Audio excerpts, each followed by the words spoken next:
Hello, everybody. This is Christina Laster coming because, I keep hearing all of this stuff about people with this expertise and this knowledge. And I feel like, whenever there's a crisis, there's an opportunity for so called experts to just emerge. And I think in a moment of crisis, people don't really particularly take the time to vet that person. So we're going to be spending some time together today talking about this. I hope you're all well. I've been wanting to come to you guys for a while, just start talking about stuff that is not always education related. So today, that's what this show is going to be about. Have you noticed that there has been a significant increase in the use of the term expert? Right. This is primarily due to the growing importance of specialized knowledge and skills in various fields all around. And as technology and innovation continue to evolve, people are going to be seeking out experts more and in various fields to help them navigate complex problems and make informed decisions, right? But however, what you need to know is that not everyone who calls themselves an expert may actually be one. The popularity of the term is what we're going to also be looking about and how that shifted over time. But with the popularity of the term expert, many individuals use it as a way to market themselves or their services, even when they lack the necessary qualifications or experience. This um, has been a problem, right? Because people fall victim to scams and all kind of other stuff, and it leads to confusion and mistrust amongst consumers who may not be able to differentiate between genuine experts and those who are simply using the term to gain credibility. It is very important, and I can't say this enough, right? It is very important that you, the community, begin to have the skills and the tools in your belt to recognize the difference between the real and the fake. This requires wisdom, knowledge, and discernment, right? A lot of times we just take people's word on things and accept it at face value, but we need to really start to ask for more information required. It is important to recognize that being an expert requires more than just a self-proclamation, right? It requires a deep understanding and mastery of a particular subject, as well as a proven track record of success and recognition within the field that the person claims to be a subject matter expert in, right? It is essential that we proceed with caution when evaluating someone's claim of being of expertise, and that we do our own research to determine if they truly possess the knowledge and skills necessary to help achieve the goals, or to provide the outcomes, to produce the outcomes that they say that they can, right?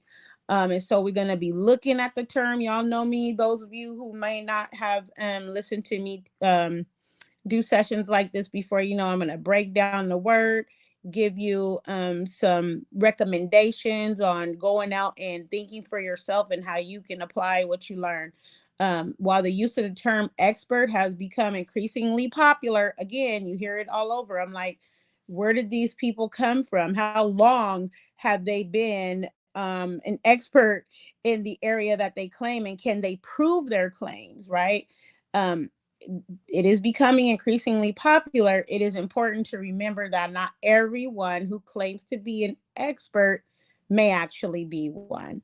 You must exercise caution and diligence when evaluating someone's claim of expertise to ensure that you are getting the best possible advice and guidance. So let's look at the word itself to determine more about its meaning and usage. All right, here we go, y'all. Get your notepads out, or just come back and take screenshots, whatever your mode of learning is that helps you process this information. But share this out with someone else who you think may need to have this information as well. Okay, so let me, sorry. So the technology, I got it, but I'm getting better at it. How about that? I'm not a technology expert, so it's in the background and not in the forefront. So let me bring that to the forefront. Okay. Oh, I had it. There it goes. All right. So as y'all can see, I have the online etymology dictionary up. You can look this up yourself. Every time you see a word, I would advise you to go look it up in a regular dictionary, find out what it means, and then break down the word etymology to find out how long has that word been used in the way that it's being used today, right?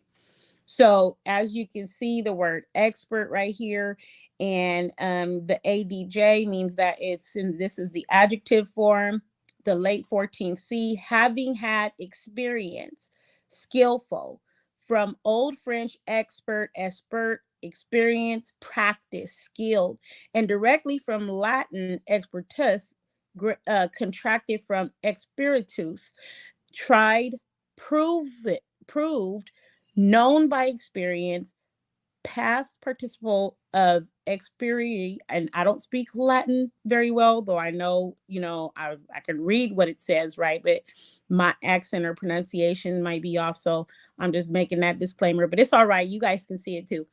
To try, test, from X, out of, CEX, peritus, experience, tested.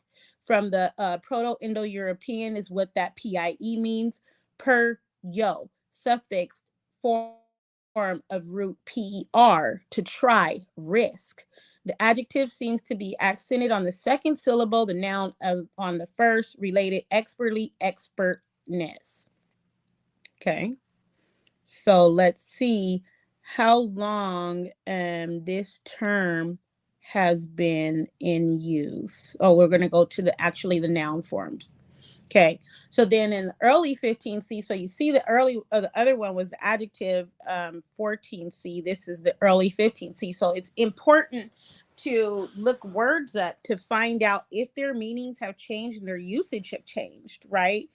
And like I talk a lot about the word nice. Go look, that's a early homework assignment. Go look up the word etymology of nice, and then ask yourself if you like that word still, right? Because it stands for foolish, ignorant, dumb, right? And we just toss around the word like, oh, they were a nice person. Really, you're calling someone dumb.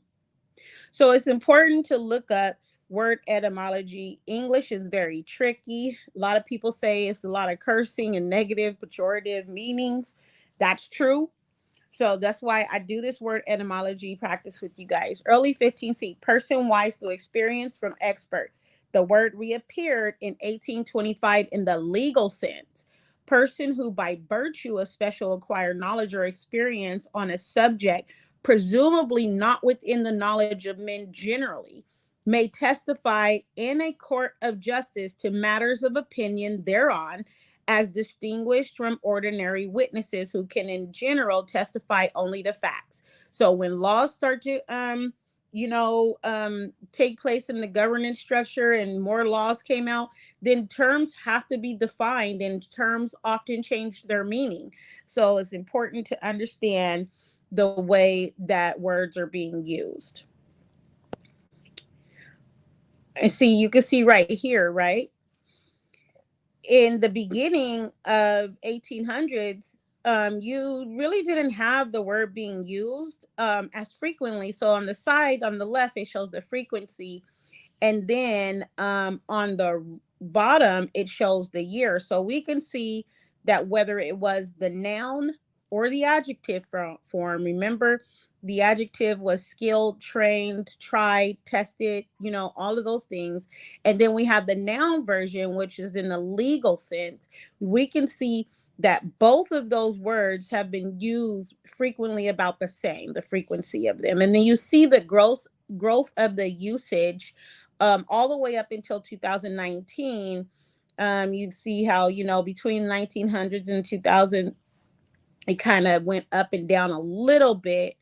But, again, this is important to know, right? Because you have a word that, emerges and we think like, oh, this always has been a word that has been used for this. And that's not necessarily true. So it's good to just be um, fact checkers and check and see for yourself.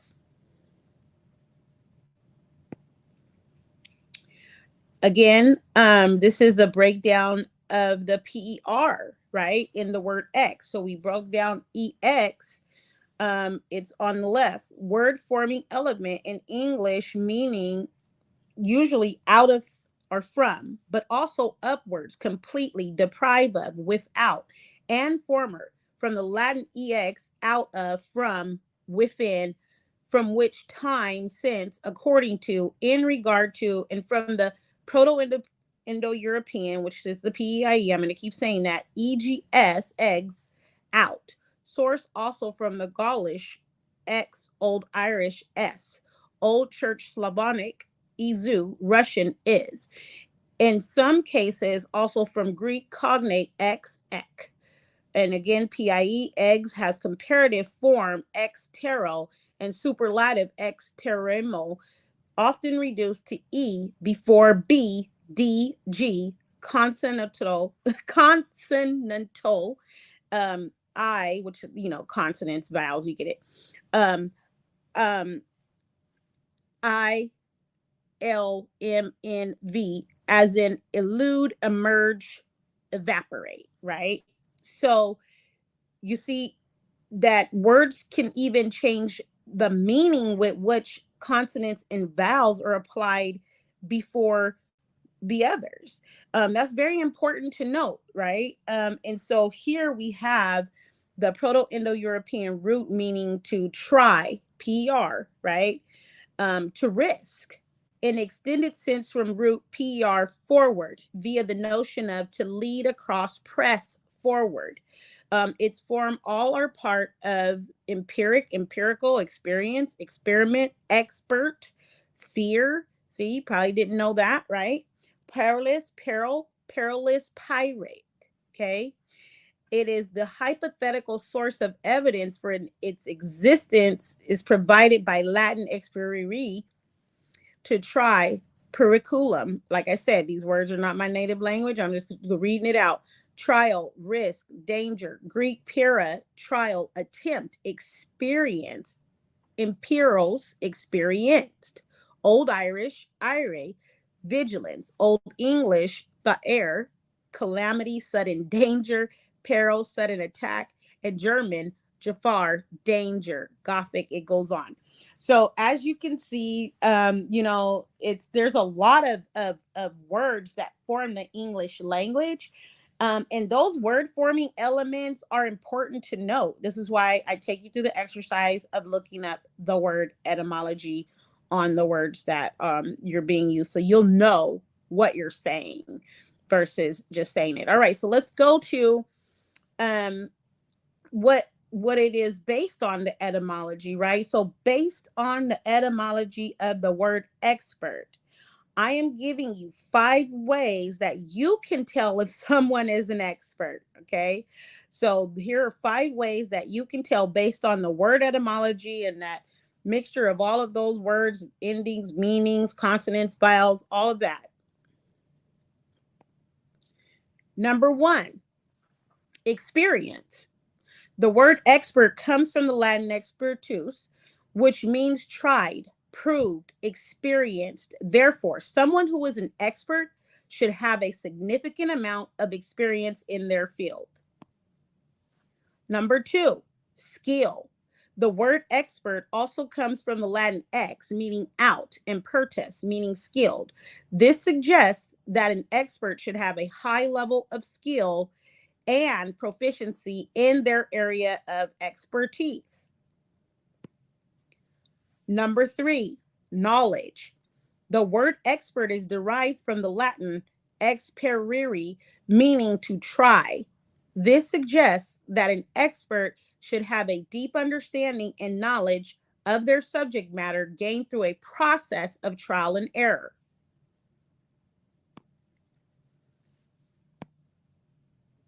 Number 4, where are you? 1 second, you all. That's number 2. Hang in there with me for a second. I have all of the slides up, but um, sometimes I forget. Well. All right, here it is. Okay, I'm sorry about that. Thank you for your. Oh, no, that's another number 4. All right, so I'm going to just read number 4 to you. I think that I forgot to put number 4, but anyway, number 4, training. So I want you to listen to this. Training. The word expert also comes from the Latin peritus, meaning experienced, skilled, and this applies that an expert should have received some form of formal training or education in their field.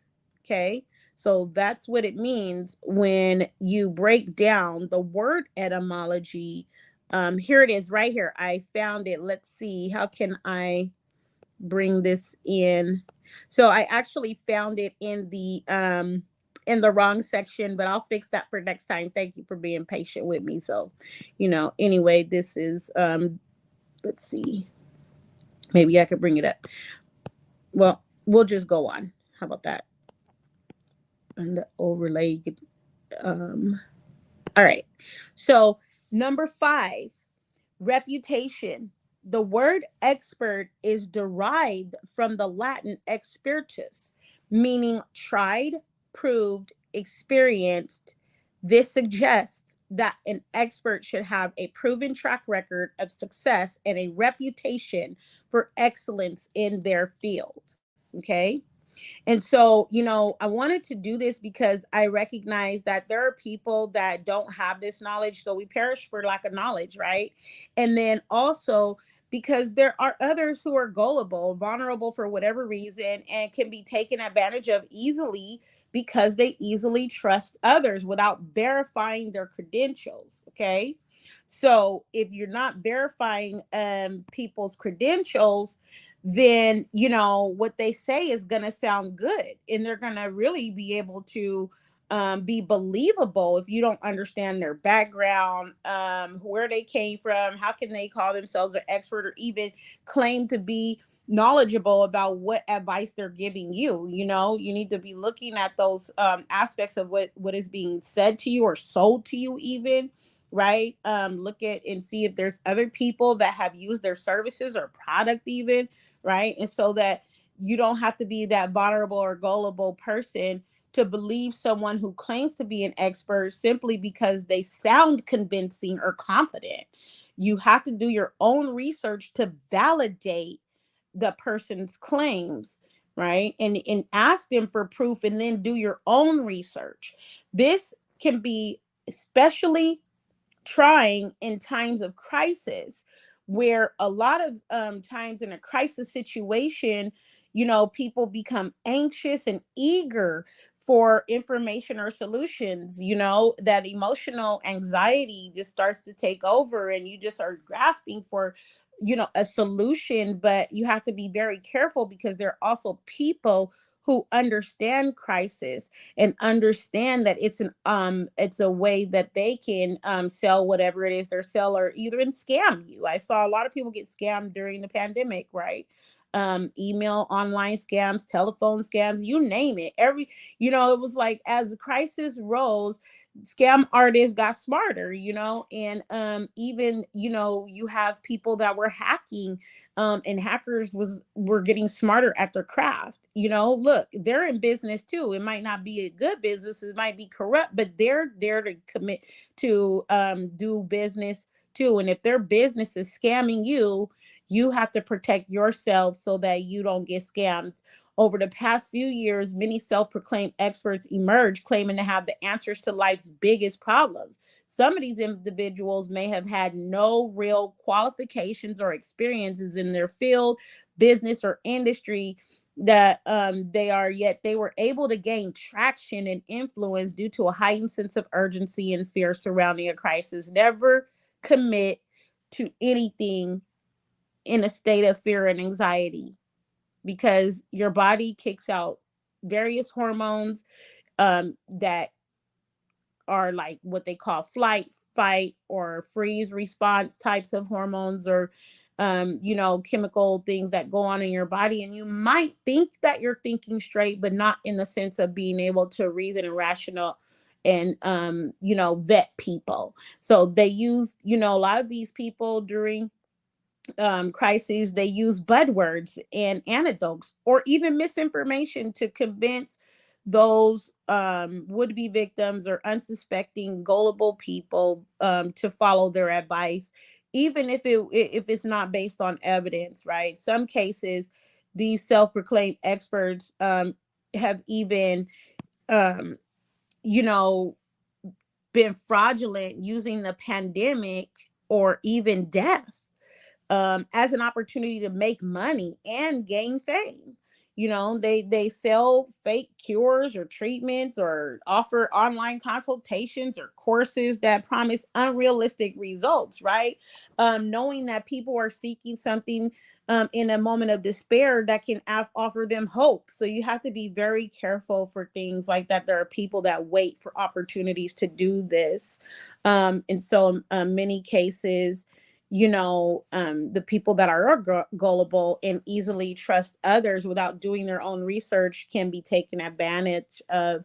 Not only should it be widely accepted, but it is highly important that you be skeptical of of people's claims, right? I always tell people, Google me, look me up. Christina Laster, you got my name right there. Look me up. And when I say, this is what I do, if it's K to 12 policy legislation, K to 12 education policy and legislation, look me up and verify, that that's what I do, right? Don't just automatically take what I'm saying just because it sounds like, well, yeah, she's confident and she has a social media presence. Don't do that, because that's how we keep getting bamboozled and hoodwinked, right? Do research and make people prove their claims, okay?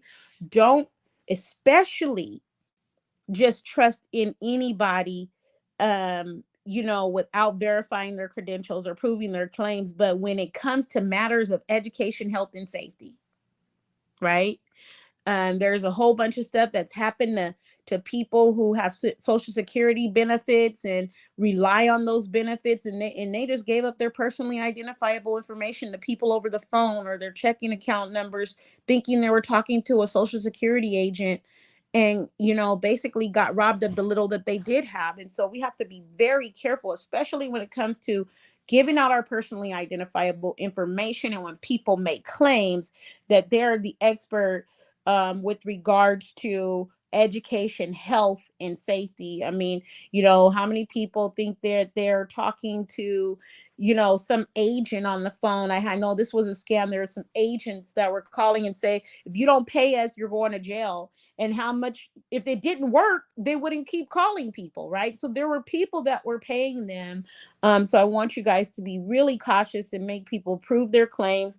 Ask for verification always. Even if someone knocks on your door, you make them show a badge. You call the department that they claim to work for, and you keep them outside, okay? Don't be the gullible person who becomes a victim of opportunists who take advantage of you because you blindly trust others without verifying their credentials or background. Don't believe someone who claims to be an expert simply because they have a strong social media presence or because they sound convincing or competent. I don't care if they come on nightly TV. Vet them, check their credentials and their background. Where is their proven track record, right? Train yourself to verify, especially so that it's automatic. In that way, in times of crisis, when your emotions are, out of whack, and anxieties are high, and you're eager for hopeful solutions or information, that your mind will automatically say, no, I need to make sure that this person is credible and can do what they said they're going to do. If someone's offering help, right? Check that. And so you guys already saw how the COVID pandemic had a way of bringing them out. They came out of everywhere. I call them alley politicians, lawyers, doctors, you name it. I said, wow, where did all these experts come from, right? Many of them were self-proclaimed experts and emerged claiming to have solutions to all kinds of problems, such as education, politics, financial services, and they left with the bag and let the communities in a worse position. So these opportunistic individuals took advantage of the pandemic to offer false hopes to gullible and vulnerable communities who were desperately searching for hope and answers. Shame on them, right? But we're not going to keep on allowing anybody just into our communities saying whatever they want, however they want, and think that, you know, they're just going to be able to get away with that kind of stuff. This is why I do these kinds of lessons for you guys to know. So now I'm going to give you um sorry, let me go back. Pray for you girls so I can, you know, get my technology skills up, and be, the more I practice this, I'll master. All right. And so here are 5 ways to recognize a self-proclaimed expert from a real expert with a proven track record, and why avoiding the confusion is important. Okay. Avoiding this confusion is important. All right. So number 1, credentials and experience. So a real expert will have qualifications, experience, and credentials that can be verified. They will have a track record of success in their field, and their expertise will be recognized by their peers. On the other hand, a self-proclaimed expert may lack the necessary qualifications, experience, or credentials. Okay. And even there are some people that may be just starting out in a certain field, and they're not quite as seasoned as what you may need for a very complex situation. So be sure to make sure that you understand, like, yes, okay, they may have be a highly degreed person, but when did they go from theory to practice, right? Like, did they actually practice what they're talking about, what their theory is in the field? You know, have they actually done it, or are they practicing it on you? Don't be the practice grounds. You know, we need to start kicking these people out of our communities. Okay. 2, evidence based. A real expert will rely on evidence based practices, and their claims will be backed up by research and data.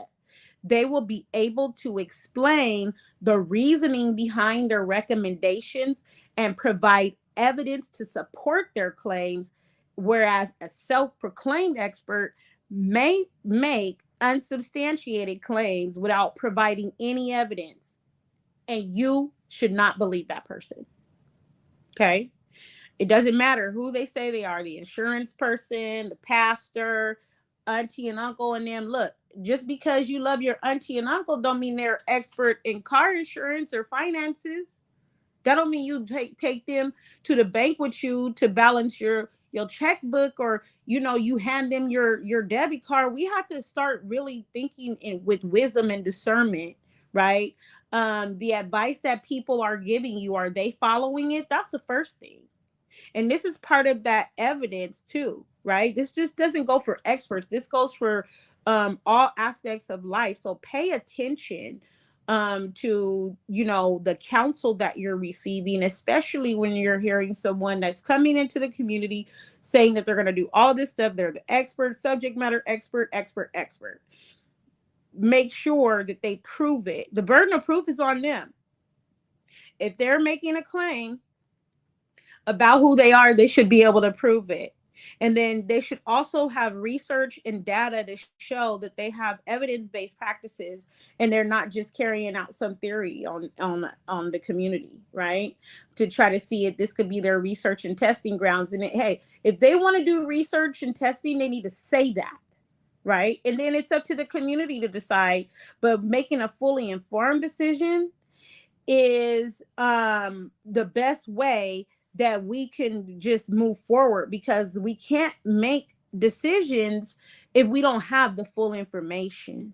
right? So if it's something even with regards to medical testing, right, there's something called fully informed consent. I know I'm going off on a tangent about something else, but it all applies to us not allowing anybody with just a narrative and a briefcase into our communities to take advantage of us. We need to make them prove who they are, right? So reputable sources, a real expert will cite reputable sources to back up their claims. They will use peer reviewed research, government reports, and other credible sources. Okay. So then you also kind of, when you get these sources, they might be reputable in the sense of they have information, but it might not be enough, right? It still might not be enough. You might need to see some examples of their work, right? And so other credible sources would be that, again, this is why there's a reference system, right? Like people say, okay, I can offer you these references, and even vet the references. Look, y'all don't play with me. I vet the references, all of that, right? To protect the people and the communities that I serve. Right. And so may a self-proclaimed expert may rely on dubious sources or anecdotal evidence, right? Nobody's gonna go look in TMZ for an education policy. Okay. Who, if someone says, okay, well, TMZ printed the education policy for third to fifth graders, that's a dubious source, right? It may be a credible source about entertainment, but not about education, right? So make sure that whatever sources they do give you, you look up and you match and you say, this doesn't seem like the right source for the information to back their claim, right? And so that's how you need to check on that reputable sources. All right. Transparency. This is huge because anybody that's telling the truth is going to be transparent. They don't have to cover it up. They can explain their processes, right? It doesn't have to be where you're still trying to guess at what is it actually that they do or what are they gonna do to meet and fulfill, what they promised. Like, how is this gonna happen? Don't blindly just accept, like, well, you'll find out when you get there. Absolutely not. You can't come in this community then if you can't express to me, and especially if you're an expert about your plan, your purpose and your agenda, right? And how you plan to accomplish that. And then along the way, explain with transparency what it is that you did, your methods and your findings. Okay, a real expert will be transparent about their methods and findings. They will be willing to share their research and data, and they will be open to criticism. Okay. A self-proclaimed expert may be secretive or defensive about their methods or findings. Now there is, like sometimes I'm going to say I got robbed or looted for my agendas where people were saying, oh, can you show us your methods and findings? And I would provide them with that information, and it became their business plan.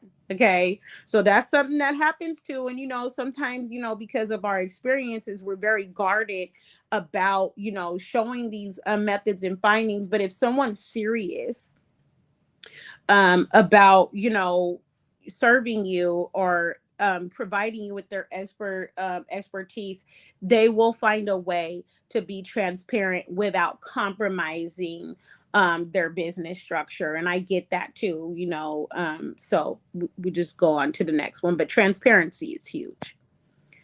All right. And then number 5, consistency, right? Consistency. A real expert will be consistent in their recommendations and findings. You get these shifty people. Whoo, I see them every day. It's like, did you just make a shift or you just shifting your conversation because it sounds good in this moment, right? Like, what is this about? It's one of those things where, when you see flaky people or fickle flip-flop people like that, be cautious.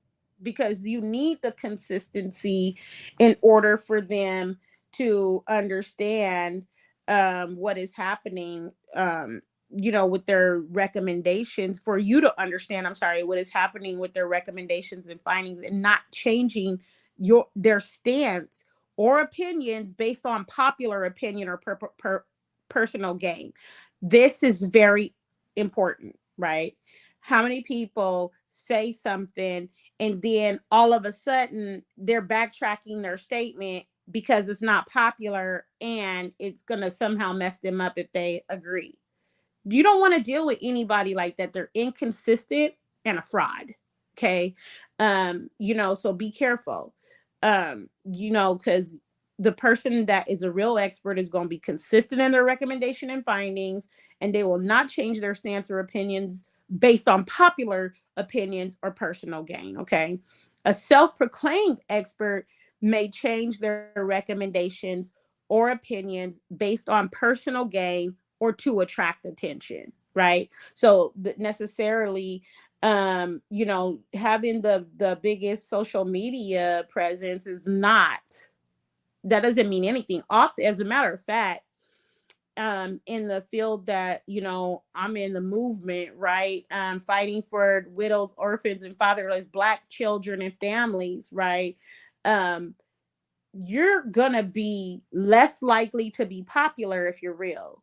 If you're really about the work and really about the business, people are not finding that they want to be your friend and say, oh yeah, look at this person over here doing this right. As a matter of fact, the more layers of fight that I have engaged in, the more levels of fight that I've had engaged in, the more enemies I gain and the less friends. Okay. You start talking about fighting for Black children and families, and we'll have to do a whole nother show about that the other day, or you guys can go look at some of my videos where I talk about this stuff. You will see who your enemies are very quickly. Okay. Especially when you're consistent and you're serious and you're a credible source of information. And so I hope that this has been helpful. I hope that you are able to at least, gain some kind of knowledge, or come back and watch this again. You can check out boldentities.com, pledge support however you would like to offer your support to the work ongoing. Look again at my YouTube page or my other, social media pages. Look me up, Christina Laster. You can see my name there. And just when it sounds too good to be true, it probably is. Never, I need you guys to even tell your parents this when they're answering calls and emails. Never share your personally identifiable information with anyone. Okay. Avoid scams by staying informed, right? Even if believe that the person is an official calling over the phone, you can tell them, if you would like me to verify my identity, we're going to have to set up a password, because I don't want to share my personally identifiable information over the phone, like my social security number, birthday, and all of that. And please don't. I was in the store the other day. I got to say this. And there was a younger lady there, and she was in the store reading her credit card numbers off, paying a bill. Please, y'all, don't do that. Take that conversation outside. Do you know how many people just got access to listening in? And she repeated it a few times, saying, no, the number is, and here's the expiration date in the CVV. Oh, my heart just it dropped. I went over there and I said, don't ever, I said, listen, I hope you can accept this word of wisdom. Don't ever do that in public again. Somebody will take that information and steal your identity or your stuff. Okay. And she just looked at me, because it hadn't dawned on her, in the hustle and bustle, you got the kids in the store, you're just trying to get in and out, that yeah, I am in the store, and I just read my credit card number, expiration date, and everything out loud. So you guys be careful. If you have anything in particular that you want me to cover, again, go in and see if it's already existing. I don't want to repeat that, but I can repeat it to put up a premiere of it. If not, I'd be more than glad to cover whatever it is that is helpful.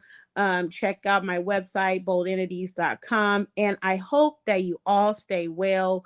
I hope that if you have young children that are getting out of school, that you guys have a great summer, and that everything just goes well for you and your family. Please fortify yourselves, take this information, share it out, and until next time,